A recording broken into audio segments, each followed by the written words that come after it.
Muy buenas noches a todos y todas. Le damos la más cordial bienvenida a este nuevo especial COVID-19 en la emergencia. Saludamos a nuestros dos panelistas estables, Rigoberto Figueroa y Claudio Lara. ¿Cómo están, muchachos? Hola, buenas noches. Saludos a ti, Juan Pablo, y a toda la gente de Magallanes. Como siempre, un placer estar acá. Todo bien por acá, Juan Pablo. Un gran abrazo a ti y a la gente de Magallanes. Oigan, hoy día quería salirme un poco del tema del COVID-19 para analizar la contingencia, qué es lo que está pasando. Vemos que había un tema que a principio de la pandemia, incluso después del 18 de octubre, que se comentaba que no era momento para empezar con carreras presidenciales, con candidaturas, con distintos temas, pero vemos ya como hoy aparecen las últimas encuestas y se produce un empate técnico en el primer lugar de preferencia en las encuestas presidenciales, una encuesta criteria, en donde Jadwe alcanza a Lavín, el alcalde de Recoleta, finalmente, que lo veíamos que siempre aparecía, pero aparecía en lugares de medianía de tabla. Hoy se encuentra junto con el alcalde de Las Condes, Joaquín Lavín, en ese primer lugar. Un poco para que nos cuenten ustedes también, quizás partir contigo, Claudio, que estás ahí mismo en Santiago, ¿cómo se percibe esto por la ciudadanía? Efectivamente, ¿es un tema relevante hoy día en pandemia o es un tema que finalmente lo único que sirve es para llenar portadas de diarios y generar esta incertidumbre también sobre quién va a ser posiblemente el candidato de un lado y de otro? Oye, sí, Juan Pablo, mira, yo creo que siempre es importante quién puede ser el futuro presidente de la República de un país, sobre todo en un país como el nuestro, que estamos pasando una situación bien compleja con el tema de la pandemia, pero eso responde también a un problema de nivel global. Nosotros teníamos problemas un poco más locales y particulares con el estallido social del 18 de octubre, y varios de esos problemas nacen desde una desafección con la política y con la no representación por las personas que están ejerciendo cargos de representación popular. Entonces, si tú me preguntas si es importante o no discutir de esto, yo creo que siempre es importante.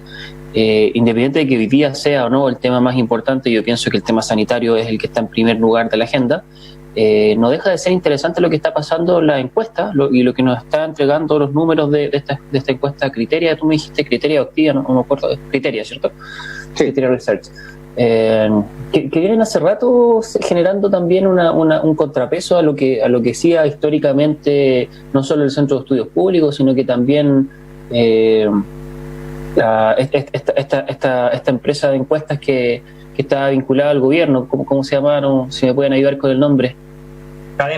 CADEM. Entonces nos muestra una visión distinta, nos saca un poco de lo tradicional que ya estábamos acostumbrados entre CADEM y el Centro de Estudios Públicos, y yo creo que los números son interesantes, responden en primer lugar a una baja que ha tenido Joaquín Lavín, porque Joaquín Lavín en algún momento tuvo números más altos que un 12%, importante señalar que están empatados con un 12%, y esa baja de Joaquín Lavín yo creo que responde un poco a esa sobreexposición que ha tenido en los medios. Yo pienso que él en algún momento pensó que eso sería buena estrategia.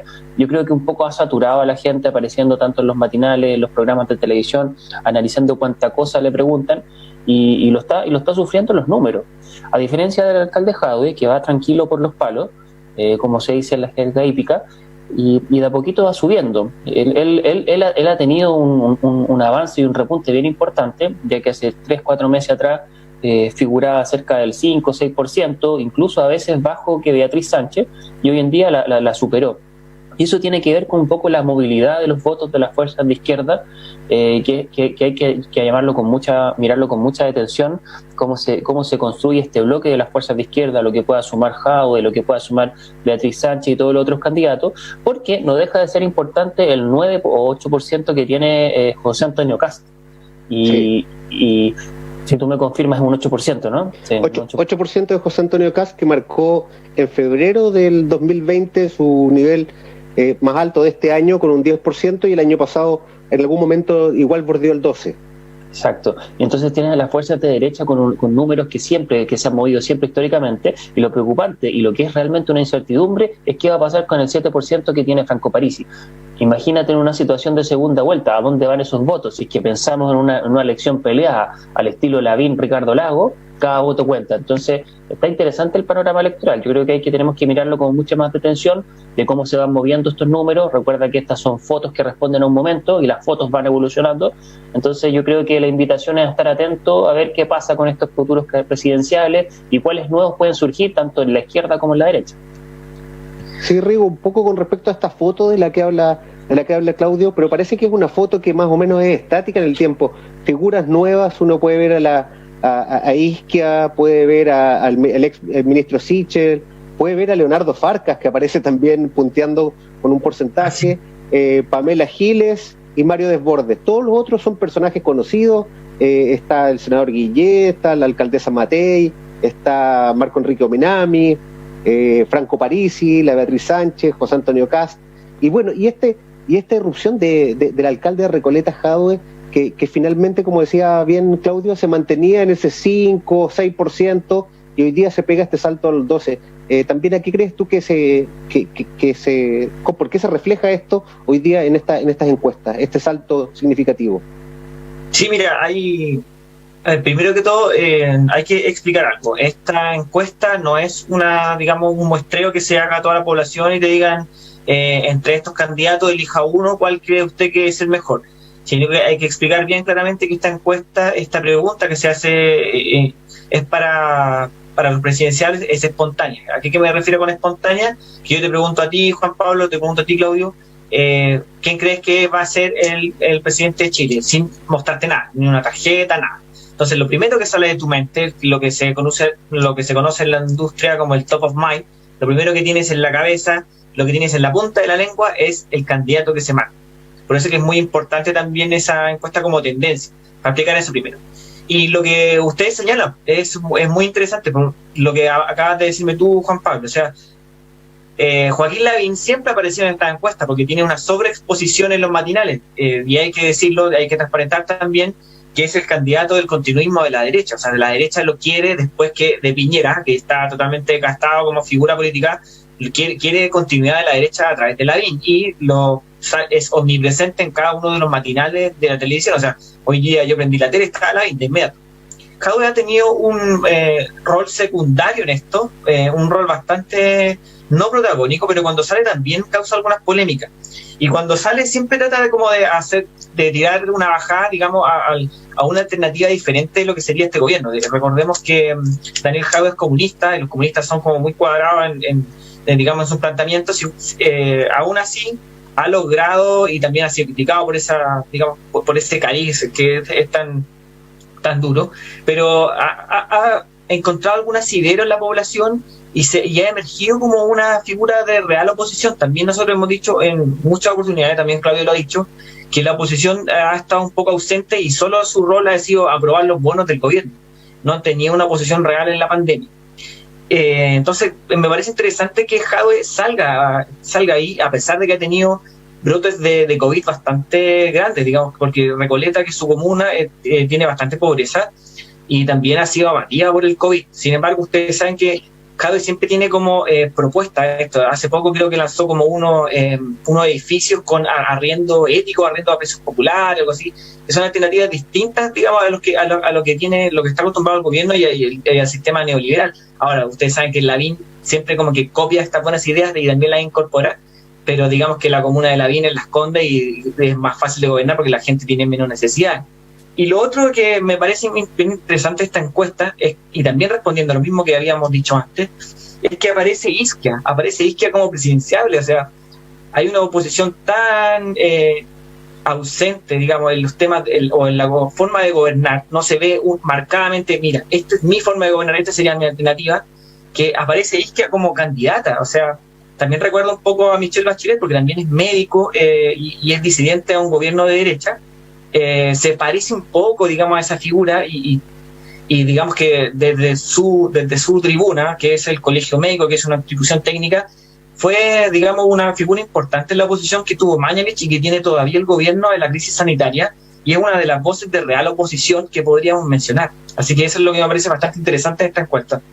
Sí, lo otro que me parece bastante interesante es que viendo los nombres, teniendo el pool completo de de los rostros, lo que se puede ver, y díganme ustedes también si comparten esta idea, es de que Chile está absolutamente polarizado. Acá tenemos dentro de los cuatro a Lavín y a José Antonio Kast, que es un personaje que no está tan mediatizado y que representa la derecha más dura, y por otro lado tenemos a Jadwe, a la Bea Sánchez también, que representa una izquierda un poco más a la izquierda de lo que estamos acostumbrados. Y finalmente, de todos los otros candidatos también, lo otro que llama la atención es que de la oposición clásica, de esta exconcertación, de esa nueva mayoría, no aparece ningún rostro.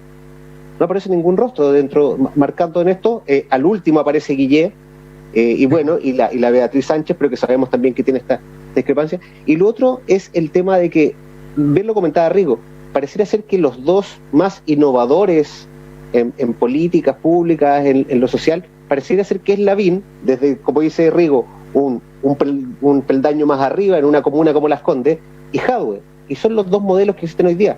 No sé, Claudio, también, que acá siempre hemos visto ese papel de la oposición, ¿qué te parece a ti que hoy día no haya ni uno de los rostros clásicos que tenemos que esté acá rankeando? Y si es que la gente hoy día está más polarizada y es importante esta visión de que son alcaldes o figuras políticas que se atreven a ir un poco más allá, a correr el cerco un poco.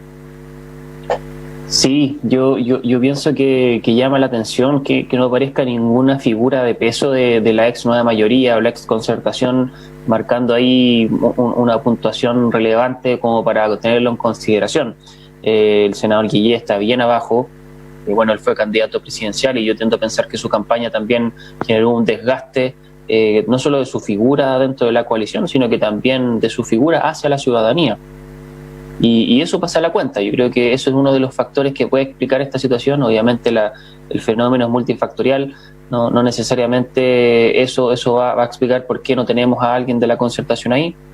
También podríamos indagar el tema de la renovación de figuras políticas de la concertación, que en realidad pareciera que la renovación ahí no es posibilidad. Hemos visto como la derecha ha potenciado figuras jóvenes, el Frente Amplio, para que hablar, potencia sus figuras jóvenes, y eso no se ve tanto en la ex nueva mayoría. Siento que es una práctica que a lo mejor no está institucionalizada. Nunca se pensó en formar esa generación joven que iba a estar en la contienda política en el siglo XXI, en la segunda década del siglo XXI. Anteriormente esas generaciones eran financiadas, la misma G90 recibía recursos para estudiar afuera, para poder perfeccionarse, para formarse políticamente como líderes políticos, y hoy en día eso ya se ha perdido. Lo tiene la derecha muy fuertemente arraigado a través de sus centros de pensamiento, Libertad de Desarrollo, la Fundación Jaime Guzmán y un montón de recursos que tienen por medio de alianzas internacionales. Y también lo tiene el Frente Amplio, muy bien arraigado a través de sus instituciones, a través de los vínculos que ellos tienen con la empresa, y se preocupan. Si en realidad las figuras no nacen de la nada. Hay muchas figuras que sí lo hacen. Por ejemplo, ven una oportunidad y aparecen. Por ejemplo, Isquia, ella vio la oportunidad de generar un liderazgo y por eso apareció, pero eso responde también a su buena gestión a cargo del Colmet. Pero también esas figuras se preparan, y cuando no hay preparación de esas figuras es muy difícil que aparezcan. Me llama la atención también la pregunta que tú hacías al principio, si es que el país se está polarizando. Yo creo que todavía no estamos en eso. Siento que ni Jadwe está muy a la izquierda del Partido Comunista, siento que hay gente un poco más radical que él, ni tampoco Lavín está más a la derecha de su coalición, ¿cierto? Que ambos tienden de alguna manera a confluir hacia el centro. Y me llama mucho la atención lo que aparece de Mario Desbordes y personas como ministro Sichel, que también son personeros muy fuertes del centro político, Ciudadanos, Renovación Nacional. Hay que esperar cómo se mueven las cartas de Bópoli. El PPD también tiene cartas interesantes que podrían meterse en esta discusión. Y yo creo que todavía no estamos en una situación del todo polarizada. Rico, con respecto a la pregunta que le hice a Claudio, lo mismo, pero también sumarte dos temas. Hablaba de la renovación y claramente aparece la renovación por el lado de Isquia y por el lado del exministro Sichel, marcando Isquia un 4%, el exministro un 3%, y de estas figuras también un poco más antiguas, pero también reconocidas, la aparición de Mario Desbordes y por el otro lado de Pamela Giles, que también aparece marcando un porcentaje. ¿Esos podrían ser los emparejamientos que podríamos hacer de estas nuevas figuras que aparecen? A mí el tablero político no me parece tan claro como un emparejamiento, ni como qué es lo que quieren hacer luego de el estallido social, ni qué es lo que quieren hacer, digamos, para después de octubre, si es que votamos la nueva constitución. O sea, a mí me parece ya dijeron que no venía en octubre, ojo, lo tenemos grabado, eso, somos los pensadores. Sí, nosotros mismos lo dijimos. No tenemos mucha fe del proceso, pero bueno, esperemos que salga. Claro.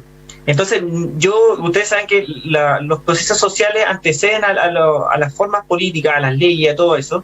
Entonces, como saben que esto está desarmado, no sé en qué va a confluir finalmente. Sin embargo, me parece interesante la figura de Desbordes, porque está siendo torpedeado, digamos, dentro de la misma RN, por Alamán, por liderazgos más duros, como, ¿cómo se llama? El señor Larraín, creo. Entonces le están diciendo que está izquierdizando RN, porque claro, lo tira como al centro político, porque es el partido más grande que tiene el país, RN.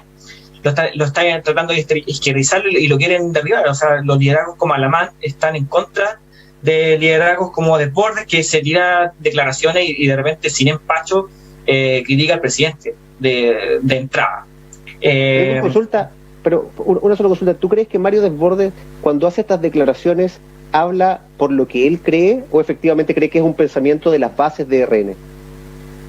Yo creo que es un personalismo de Desbordes, pero pensando estratégicamente, también pensando en cierto apoyo de las bases, no sé si todas, porque tú sabes que esto no es un conglomerado aglutinado, pero quiere darle un liderazgo y quiere ampliar el partido hacia el centro, quiere votación, y yo creo que esa es la conducción que le da Mario Desbordes, que a no todos les gusta, porque no lo conduce necesariamente por los senderos, digamos, del conservadurismo. Lo que quiere hacer es una estrategia de ampliación.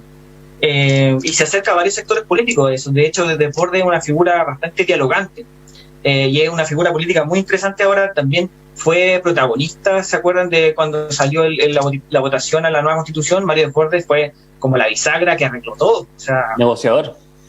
De ahí salió Mario Desbordes, y por eso su liderazgo y todavía está marcando ahí como presidenciable. O sea, ojo con Mario Desbordes, si no lo linchan de ahí mismo en RN, su figura no para de crecer. Pamela Giles me parece que es un poco más performancista, más redes sociales, ustedes saben que venía de la farándula se acabó, pero como que su extensión, digamos, dramática, como tiene ella en la aparición, digamos, se hizo a través de las redes sociales. O sea, ella continuó existiendo a través de, claro, sus proyectos, y toda su fama, digamos, la ha capitalizado a través de redes sociales, lo que tenía antes en la farándula. Me parece interesante también el caso de ella. Y Siches, que también se supone que fue como torpedeado y fue castigado porque lo sacaron del Ministerio de Desarrollo Social, ahora está en un rol mucho más escondido. También es interesante que haya salido. Él era el ministro mejor evaluado y tenía buena proyección en el Ministerio de Desarrollo Social y Familia, pero también como que le cortaron un poco la ala, porque hay liderazgo dentro de la derecha que le molesta este tipo de personas, como a Desbordes.